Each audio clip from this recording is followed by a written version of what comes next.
Om Namo Bhagavate Vasudevaya.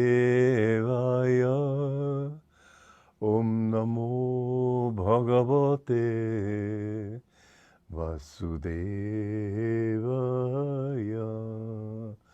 Om, I bow to the Lord Vasudeva. Joy to you, friends. In the second chapter, stanza 11, the Blessed Lord said, with words of love and seeming wisdom, you have been grieving over those who deserve no lamentation. The wise mourn neither for those who live on earth, nor for those who leave it. This is a very interesting thing because we think, the mind is such a tricky thing, we think that we're speaking truth. We think we're talking wisdom when we think that we should not fight our bad tendencies. We think, well, we're, after all, it isn't right not to do harm, and these are qualities, we don't want to harm them. You're not harming them. You have to understand that wisdom sometimes is ruthless. You have to take up the sword of discrimination and slay the demon of delusion. And this slaying, this process of slaying, is the spiritual path. You have to get rid of everything in yourself. But the thing is that it's not you that you're slaying. It's your energies. And this is what Krishna makes clear later on as we go into this chapter, that you're not really killing them. This is true even in worldly war. If you have the duty to defend your country from invasion, and war is right in that case, then I don't say aggressive war is right. I don't say that some of the wars that we have fought in the last century were right. But if you're fighting to defend truth and defend your own country, this is right. But the thing is that we must understand that those qualities must be slain. And in slaying them, you don't slay anything. You just slay that energy. You redirect it, as I said last time. In other words, even in battle, when you kill somebody in battle, you don't really kill him. Do you know how old you are? You are as old as God. You're coexistent with him. He sent you out into this world for a series of a few incarnations, like a few billion incarnations. But sooner or later, you've got to go back to him. You're wandering in this delusion, which he has made tempting. It's a good show, but it's very attractive.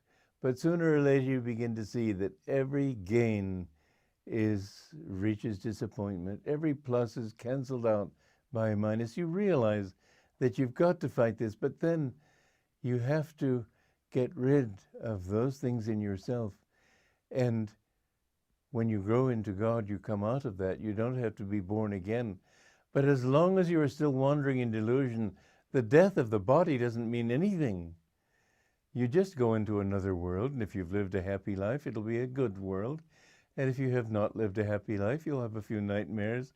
But sooner or later, you'll have to come back to this world, because as long as there's the least little desire in your heart, you have to satisfy it. One time I said to my guru, even the desire for an ice cream cone?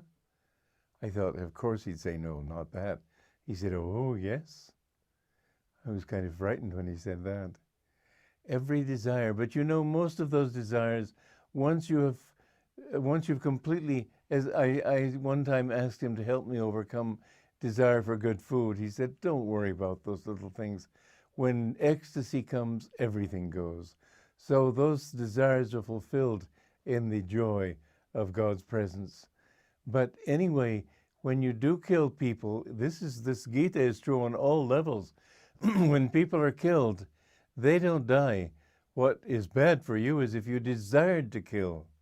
If you kill in a just cause, if you have to kill, then don't feel badly about it, because God will take care of you. When the North Vietnamese invaded South Korea, North Koreans, invaded South Korea, Yogananda said, I put the thought in Truman's mind to protect South Korea. And he sent soldiers over, and we won that war almost by the skin of our teeth. But he said that the satanic power in this century, the last century, was communism. It's still there.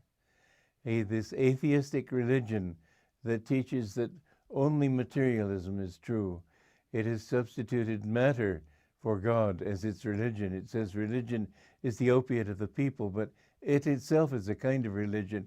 And he said that if that had come into South Korea, it would have taken Japan, it would have come up into the Aleutian Islands, it would have come down into this country. In this age, communism must be fought.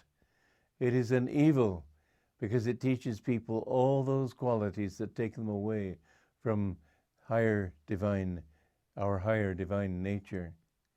And so it's not evil sociologically only, evil spiritually much more so. But the thing is that there was somebody who was saying, but don't they get bad karma fighting against the communists there in Korea? And Master said, no bad karma. If you act in the right way, you have to have the right attitude too. Otherwise, there will be some bad karma from your attitude. But in the act itself, there is no bad karma in slaying evil in this world. Remember that as a comfort in times to come when there will be world war again. Don't think that we're out of it. Anyway, the point is that when we have overcome these qualities in ourselves, they too don't die. Your selfishness is transmuted and becomes unselfishness. It becomes the thoughts that you wanted this for yourself, now you want it for everybody. And all those qualities, they will be transmuted in ecstasy and in divine vision. So, nor are we in this world for the first time, I, you, these royal ones, whose possible death you lament. None of these has not lived here before, nor shall any of them ever cease to be. Remember, death, dance of death and dance of life, these come from God, and as such rejoice in all of it. Death and life are just two sides of the same coin. Don't feel depressed. Rather live your life in such a way that others weep when you go, but you feel joy. Live in such a way that you help other people. Live in such a way as to bring joy to other people. And when you leave this world, you will go either into God or into a higher astral sphere where you mix with the angels. And how long you remain there or how short, that is another matter. But more and more tastes of that realm will make you decide in your own subconscious, I want that, I don't want this world. From a child, I've always felt that world was more real than this world. It is the higher world of your own present state of consciousness. You're an exile in this world. When you go back, you're going home. Joy to you.